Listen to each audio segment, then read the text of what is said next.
Before I begin the presentation, I want to thank the organizers for considering to dedicate the conference to my father's memory. I'm very much touched when I learned about this. So, Vladimir Roudenko, let's see. He was born in Novi Sad, Yugoslavia. That's him on the left, and his sister Ksenia. And I'll be using a little bit of just for location purposes, where all this is. His early years, he attended the Cadet Corps. You can see by the location of the arrow that it was a fair distance away from Novi Sad. And at the fairly tender age, 8, 9, 10 years old, his parents put him on a train, made the sign of the cross over him, and then didn't see him for a couple months. He got his early education at the Cadet Corps in Bielefeld, and the whole motif of the presentation here is his musical life. And right from the beginning in the Cadet Corps, he joined the choir and sang alto. So this is his parade in parade uniform.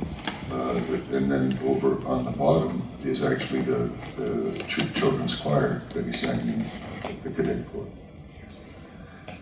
Then came the war.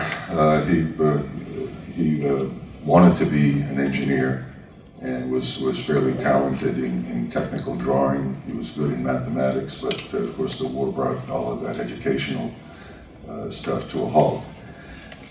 Towards the end of the war, he wound up in a DP, displaced persons camp in Schleißheim, near Munich in Bavaria.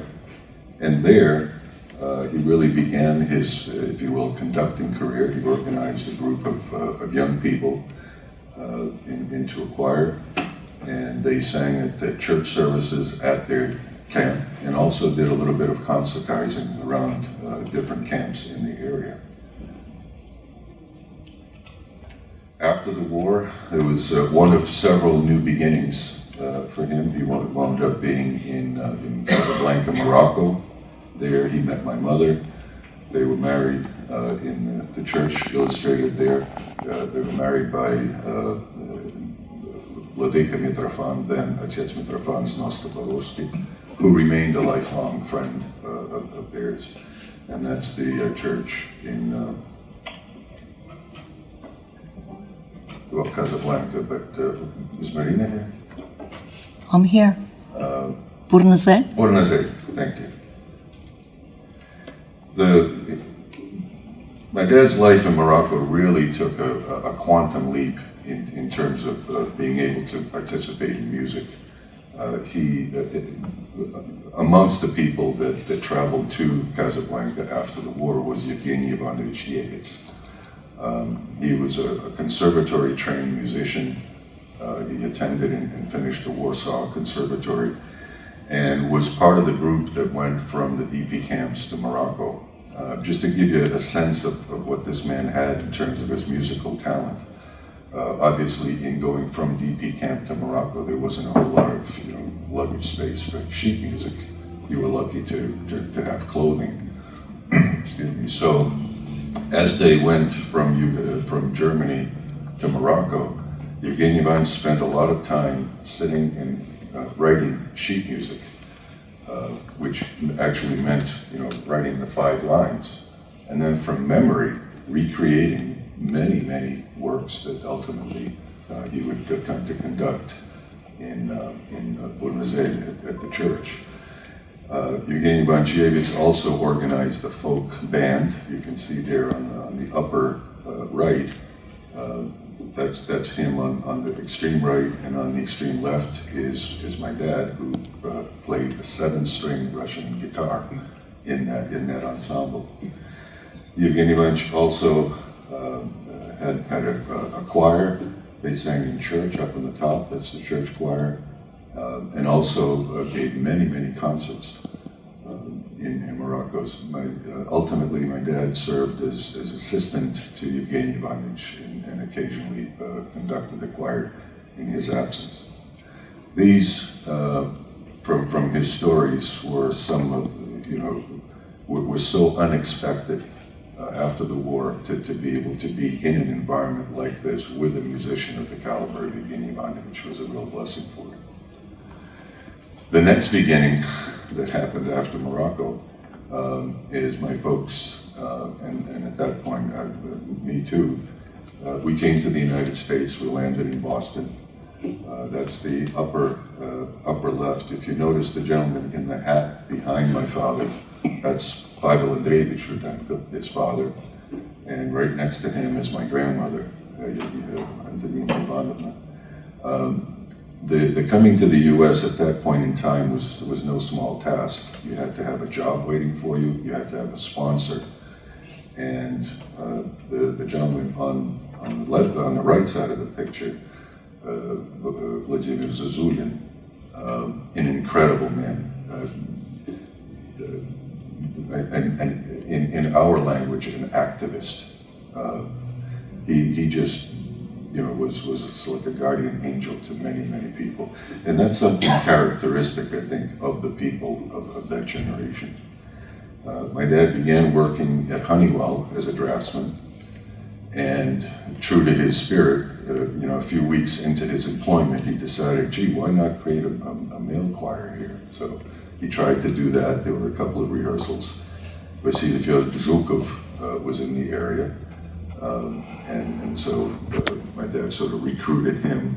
And the famous story is that when my dad was trying to decide which parts people would sing, Vasily Fyodorovich, whose English was not pristine at the time, said, "I bus." Shortly after arriving in Boston, my dad learned about the Handel-Haydn Society.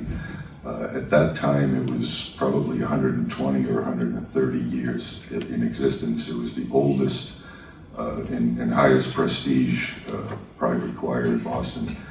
My dad tried out for it and was accepted.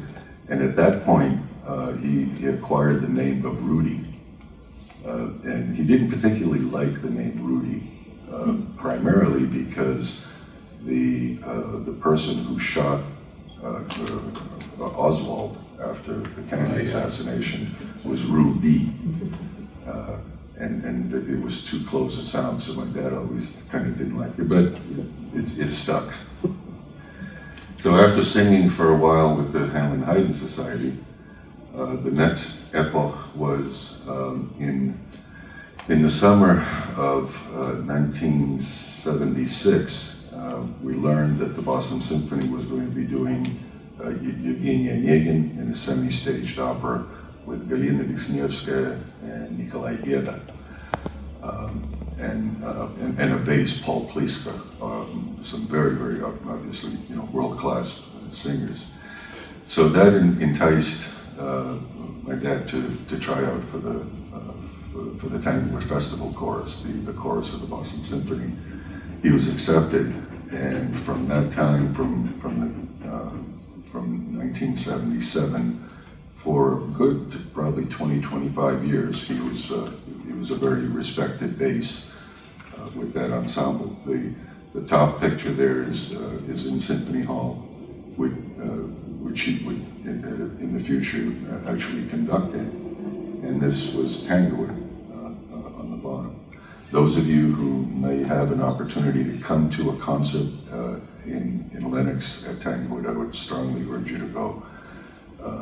Imagine for yourself sitting, on a lawn the size of a golf course with a little picnic and wine, listening to this ensemble in very good acoustic conditions. It's really quite marvelous. So we spent our summers partially in Tanglewood and partially in Laget Nor.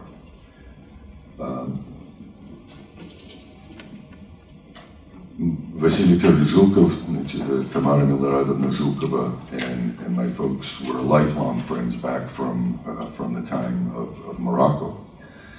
And when Vasily Fyodorovich, when he reestablished Camp Nor up in the Catskills of New York, My dad was certainly interested in assisting him, both because it was a good thing to do working with the youth, and also because it provided a new and fertile soil for working with young people in music.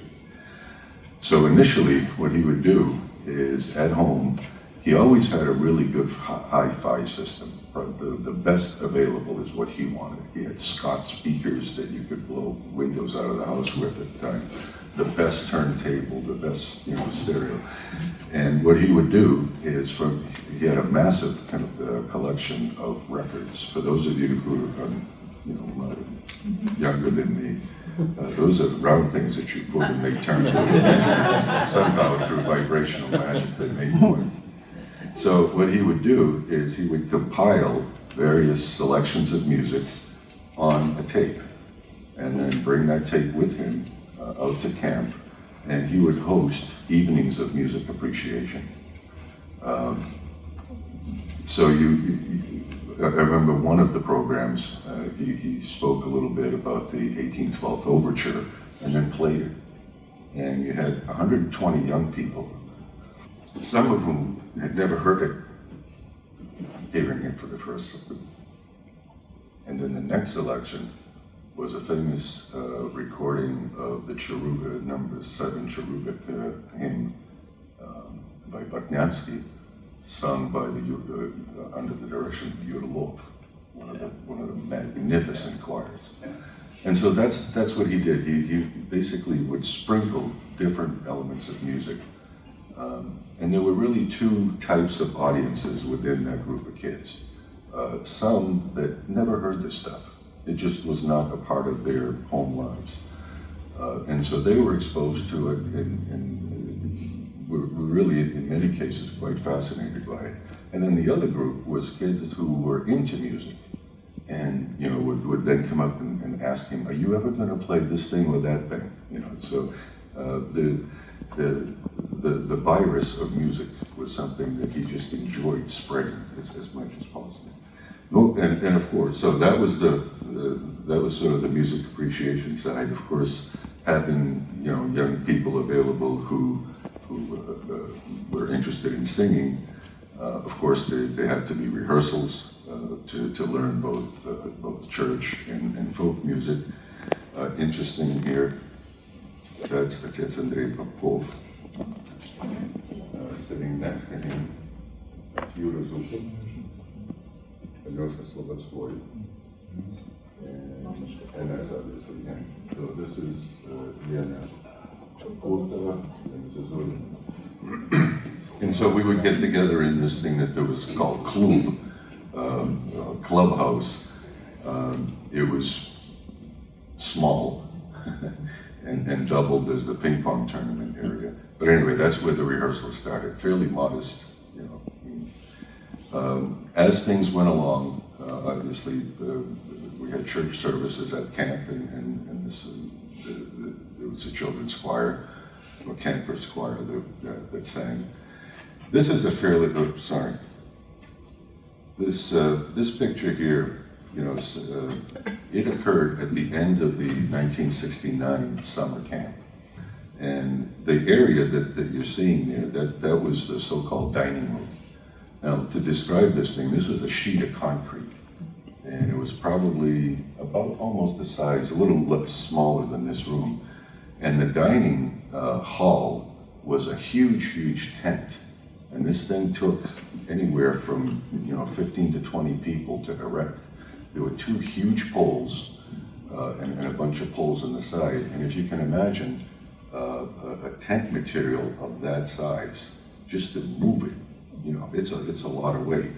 So at the end of camp, while the parents were all coalesced, Vasily Fyodorich would round everybody up. They'd take the tent down, displace it, and then at the very end of the ceremony, before everybody left, we actually had our first concert as the Nor Lagged Nor choir. So here again, some folks. This is yours truly. That's Andrei Popov, Yura Zupov, Alyosha Slobodskoy, and Tamara Milorada. Just a little bit of a segue, you know, the words that Father Victor said today are very characteristic, I think, of my dad and the people of his generation. Vladimir is an excellent musician and a very, very good church choir singer. But she never really cared very much which side of the podium she was on. She was perfectly happy to conduct if necessary, but she was equally happy to be conducted. She just wanted to sing in a good ensemble. And it's the same thing with my dad. He really didn't care which side of the podium he was on. When he heard good singing, it made him happy, whether he was singing it or conducting it or both. This group, it evolved. There were several times when the camp choir actually went out and gave concerts. They were benefit concerts for the camp. This is an example of one of the announcements. And so, you know, with every year, the interest in singing in the choir from the side of the kids, and my dad's enthusiasm about, gee, look, we really got a choir here. That sort of grew on each other, and it eventually we went to a meeting of different youth groups up in Montreal, and on the way back, Vasily Fyodorovich, Tanglewood, my dad, and others who were involved as chaperones, on the way back, they basically said, look, you know, we've got something here. Why don't we combine the children's choir with parents and just have, you know, a for real choir that can exist on its own? And so that was the formation of the Russian Choral Society, RKO. And the membership of RKO was pretty interesting. Its members included people from Pennsylvania, New Jersey, New York, Connecticut, Rhode Island, Massachusetts. I think that was all about it. And so what we would do is every other Saturday, we would hop in our cars and drive to Jamaica, New York, for a rehearsal that started from 1 in the afternoon to 4 in the afternoon. And then we would all disperse back home. And we did this twice a month for years. And, you know, Russians and Orthodoxy is a whole bunch of paradoxes, yeah. You would think, what a burden. You know, you have to drive for 4 hours and then sing and then drive home. It wasn't a burden. As we were driving, you know, we were singing some of the stuff that we were going to sing in the car. Driving home, we all had little tape recorders that we tape recorded the commercial, the rehearsal. And on the ride home, we'd be listening to the tape. It was just fantastic for people who came from small parishes that had, you know, in some cases 4 or 5 people singing. Unlike, for example, Seacliff that had, you know, a legitimate choir with you know, like 15 to 20 people.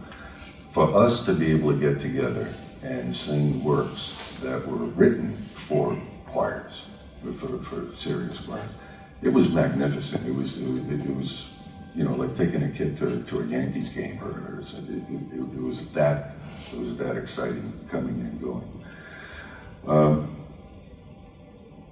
So, you know, these is one of very few rehearsal shots, but this was a 3-hour affair with 1 break. During the break, I was able to make friends with my now wife, and that was our early dating. You know, she drove 2 hours, I drove 4. We had about 15 minutes between the first and second part of the rehearsal, and that was dating. The big thing about the Russian Choral Society is it provided a place for people who otherwise would only ever listen to the finest selections of Orthodox church music. It actually provided a visceral place to sing it. So when you heard it, you had the ability to say, yep, I sang that, and that was priceless. Like most good things, it sort of grew in itself. It came to that the Russian Choral Society actually did a concert, initially at Alice Tully, then at Avery Fisher Symphony Hall in Lincoln Center with the American Symphony Orchestra, conducted by Buketov at the time. We did the 1812 Overture, as well as a choral portion afterwards. And then the cap off was concerts in the Symphony Hall and Carnegie Hall with Nikolai Geda, of which that's a shot. My father never really thought of himself as a great conductor. He never aspired to be recognized as a great conductor. I'm not even sure he wanted to be a great conductor. What he wanted to do was to immerse in choral music. That's what he wanted to do. And I know that, you know, he mentioned to me before the Symphony Hall concert, this is one of those, you know, what did I get myself into? You know, lots of sleepless nights. He did tell me one time that in his dream he conducted a very, very good performance. But what really, you know, I don't know how much of this was you know, a planned event and how much of it was just the Lord being kind to us. But 80 some odd people got an opportunity that you know, without this whole thing, that they just wouldn't have had. So from the Russian Choral Society, Русское хоровое общество, you know, some favorite works emerged. Тебе Бога хвалим, Бортнянский, Схвалите Бога Лирина, Отче наш Кедрова. That sort of became a de facto standard Otche nаш for marriage services for our members. Žuki Rosa was a song that they sang originally in Schleißheim. Legenda Yermake was something that we first started singing in camp. I don't know, I was 15 or 16 at the time, so you can do the math. And Kodza, a very interesting Ukrainian medley. The Zhuki Rosa is an interesting piece from a historical standpoint. I know there's an icon here, and it's not polite to whistle, so I'll not whistle, but I'll sing you the tune. I could move the icon to the other side. It's still too close. If you think of the tune, bum, bum, bum, bum, bum, bum, bum. If you think of that being whistled an octave higher, that was the signal between the Zhukovi and Roudenko. Whenever they were in some place and they couldn't see each other, you know, and then they would find each other that way. And in my generation, when my folks took me to a store, you know, I was a kid. You know, I would immediately make for the toy section, and they would do whatever it was that they wanted to buy. And when they were ready to leave, my dad would walk through the store, and I knew, oh, I gotta go. That's our signal.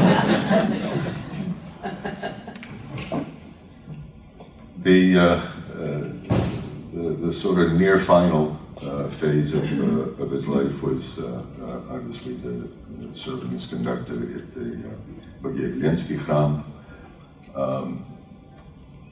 I wasn't there for the majority of the time, if at all, other than if you know the sheet music, okay. Rudy started to work on sheet music at 75 or older, and this is somebody who, you know, grew up with most of his life not ever seeing a computer. He was very dedicated to it. He wanted to make sure that it was easy and pleasant for his choir members to sing. Why do I know this? Is because I was hotline tech support on the other end of the telephone.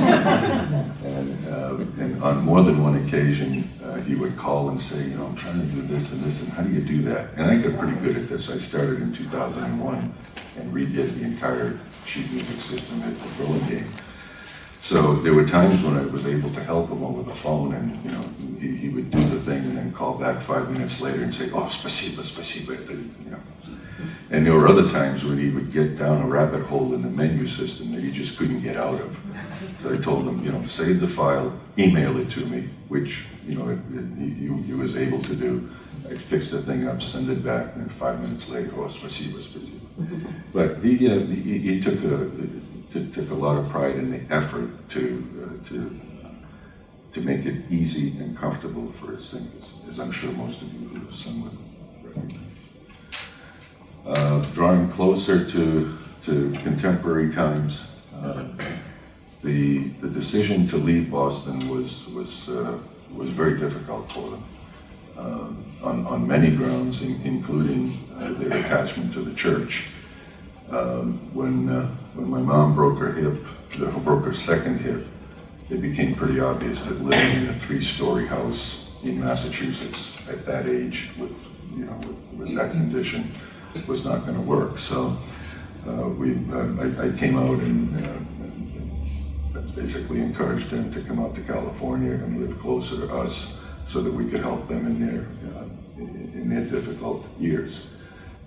It was very difficult for them, but they recognized that it's something that they needed to do.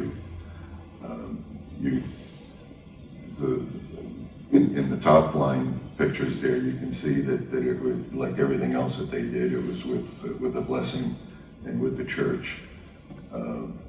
On the right, is the baton pass, if you will. And after they came out to California, they settled in a town right next to Burlingame, just on the other side of the road from the boundary of the town where we live in. And Rudy was reunited with 2 young ladies, Alla Agisova and Ima Kagakina. Both of them sang with Rudy in Sleisheim. So this was a reunion from 70 plus years. And immediately I obviously invited him to sing in our church choir, which was not our congregation. And at the time, Pavel, my son, now it's Pavel Diakon, he was the one who kept pushing me into doing new and different stuff in Burlingame. We had a thing called Hey Pop. So he would find something on the internet and then download the sheet music and start playing it on the piano. And I'd walk by and I'd say, "Hey, Pavel, what is that?" "Oh, that's Trubacheva Milosmira." "Oh, that's very nice." And a week later, "Pavel, Trubacheva Milosmira." And finally he said, "Hey, Pop, why can't we learn this and do this?" I says, "Well, yeah, it's a wonderful." So he was the one that, he would go and find what was sung at a particular service, either a memorial service or a patriarchal, what is it, when it becomes patriarchal? When you've made a... Yeah. So he would find what they sang there, find that music, and then, "Hey, pop me," and then a couple of weeks later we'd be studying it in rehearsal. He also asked, "Could I do a male choir?" I says, "Yeah, sure." So members of our mixed choir, Pavel took ownership of a male choir. You see those, in the tradition, those books. That's Pavel's books. That's not the ones that I made. So, Vladimir Pavlovich, Pavel Andreevich, and I all went through this process of constructing the books. And there, is emblematic of Rudy. He didn't care which side of the podium he was on. All he wanted to do was sing good stuff with people that he loved. In terms of legacy, I try to stay, every time that somebody talks about somebody who's departed, the more that they're talked about, the more saintly and they grow into a legend. And I purposely don't want to do that with my dad. He was a simple, modest, honest, hardworking person. And I think that's probably about it. You know, that's enough. To have those characteristics, I think is sufficient. He had, as I mentioned, he introduced music to many people who otherwise would probably not have a love for music. He enhanced and developed a greater love for music in those people who had initial interest. His legacy, I think, is twofold. One is many of the people who he conducted or sang with went on to develop a love for Russian music in general, and church music in particular. Many of them today are church choir singers. In this room, there are people like that. There are many of his former singers who are choir conductors, several of which are in this room. So his appreciation for the art form, the legacy is that he shared that with others in a very unselfish way, and made it stick in people. The other, I think, is that he had a very non-cynical love for music, and you could tell that, you know, when something musically special happened, it was written all over his face. You know, you could tell, and I think that his love for music, although he's no longer here, lives on in the people who he touched.